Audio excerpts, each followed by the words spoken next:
चलिए अब बढ़ते हैं आगे, बात कर लेते हैं बिहार के, जहां जाने माने कारोबारी गोपाल खेमका की हत्या मामले में बड़ा एक्शन हुआ है। बिहार पुलिस ने एक शूटर को अरेस्ट किया है जिसने मर्डर करने की बात कबूल की है। आज बिहार पुलिस इस पूरे मामले का खुलासा करेगी।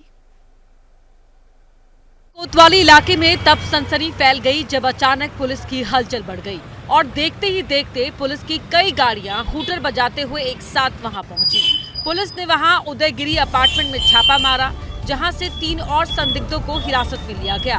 बाद में गंगा किनारे से हथियार भी बरामद किया गया। एसटीएफ और बिहार पुलिस ने उमेश कुमार नाम के एक शख्स को गिरफ्तार किया है। वो पटना साहिब का रहने वाला है और पूछताछ में उसने गोपाल खेमका का मर्डर करने की बात कबूल की है।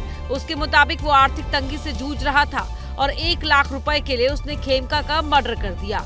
पुलिस ने इस मामले में 3 और संदिग्धों को हिरासत में लिया है। पुलिस आज सुबह 11 बजे प्रेस कॉन्फ्रेंस कर मर्डर केस का खुलासा करेगी। बिहार के जाने माने कारोबारी गोपाल खेमका के शुक्रवार यानी 4 जुलाई को पटना में उनके आवास के पास ही मोटरसाइकिल सवार हमलावर ने गोली मारकर हत्या कर दी थी। खेमका पर फायरिंग तब की गई जब वो अपनी कार से उतर रहे थे। 7 साल पहले हाजीपुर में बदमाशों ने उनके बेटे की गोली मारकर हत्या कर दी थी। वहीं खेमका हत्याकांड का केस सुलझा भी नहीं कि पटना में ही एक स्कूल के मालिक की गोली मारकर हत्या कर दी गई। इस घटना के बाद विपक्ष ने फिर नीतीश सरकार पर हमला बोला।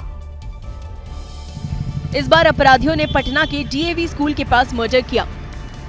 रात के वक्त पटना की सड़कों पर स्कूटर लेकर निकले अजीत कुमार नाम के शख्स को अपराधियों ने गोलियों से भून डाला।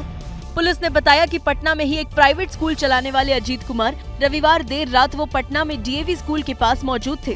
तभी वहां बाइक सवार बदमाश आए। उन्होंने अजीत कुमार को गोली मारी और मौके से फरार हो गए। इसमें जो भी टेक्निकल और साइंटिफिक एविडेंस है उसका हम लोग कलेक्शन कर रहे हैं। सीसीटीवी फुटेज भी खंगाली जा रही है और एसडीपी और दानापुर के नेतृत्व में एक एसआईटी का गठन भी कर दिया गया है। पटना में 3 दिनों के अंदर दूसरी बार किसी को गोली मारकर हत्या की गई है। बिहार में चुनावी साल में बढ़ते आपराधिक मामलों ने नीतीश सरकार पर सवाल खड़े किए हैं। नीतीश जी के राज में हम एक बार स्पष्ट कर दें, कोई भी सेफ नहीं है। यही नीतीश जी के राज में ऐसा कौन सा वर्ग है, चाहे व्यावसायिक वर्ग हो, कारोबारी हो, डॉक्टर हो, इंजीनियर हो, चाहे किसी भी प्रोफेशन से, चाहे जर्नलिस्ट क्यों ना हो, पिटाया है कि नहीं पिटाया है, मार खाया कि नहीं खाया, गोली मारा गया कि नहीं मारा गया।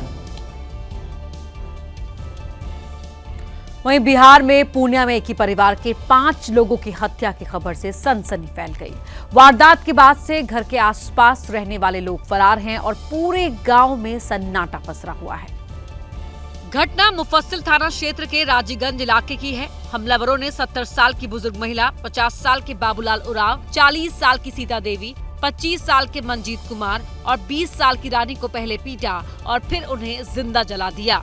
घटना के पीछे झाड़ फूक की बात मानी जाती है। ऐसा माना जाता है कि एक रामदेव उरांव थे, उनके एक बच्चे की 3 दिन पहले मृत्यु हुई थी और एक और उनके बच्चे की तबीयत खराब हो गई थी। ऐसा माना जाता है कि लोग झाड़ फूक करते थे और उनके द्वारा इसी क्रम में डायन होने या ओझा गुने के नाम पर इनकी हत्या की गई।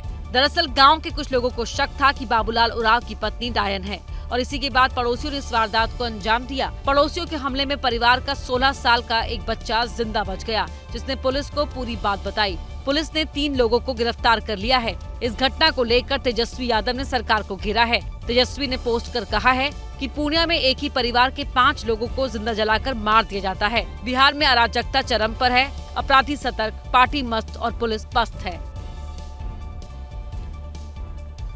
बच्चों के विवाद में सरेआम गोली चलाने की हिम्मत आरोपियों में आ कैसे सकती है? इन्हीं घटनाओं की वजह से बिहार में कानून व्यवस्था पर सवाल है। ऐसे ही मुजफ्फरनगर में एक इंजीनियर को चोरों ने मार डाला। इंजीनियर का कसूर सिर्फ इतना था कि उसने अपने घर के अंदर घुसे चोर का विरोध किया और यही विरोध इंजीनियर मोहम्मद मुमताज पर भारी पड़ गया। बताया गया कि इंजीनियर जब अपने घर में पत्नी और बच्चों के साथ सो रहे थे, तभी घर की खिड़की तोड़कर चोर ने एंट्री मारी। धीरे धीरे वो इंजीनियर के बेडरूम तक पहुंचा। इंजीनियर ने उसे देखकर पकड़ने की कोशिश की तो चाकू के वार से उसने उनकी जान ले ली। प्राइमरी फेस तो यही लग रहा है कि क्योंकि यहाँ से कुछ सामान भी मिसिंग हो गया, तो लूट की गृह भेदन का मामला ही प्रतीत हो रहा है। इंजीनियर को उनके परिवार के सामने मारने वाले अपराधी की शिनाख्त में पुलिस की टीम जुट गई है। अब वो तस्वीरें जो रोंगटे खड़े कर देने वाली हैं। एक कहावत है, जाको राखे साइयां मार सके ना कोई। यूपी के हापुड़ से कुछ ऐसा ही देखने को मिला। सड़क हादसे का ये वीडियो अब वायरल हो रहा है। सीसीटीवी में दिखा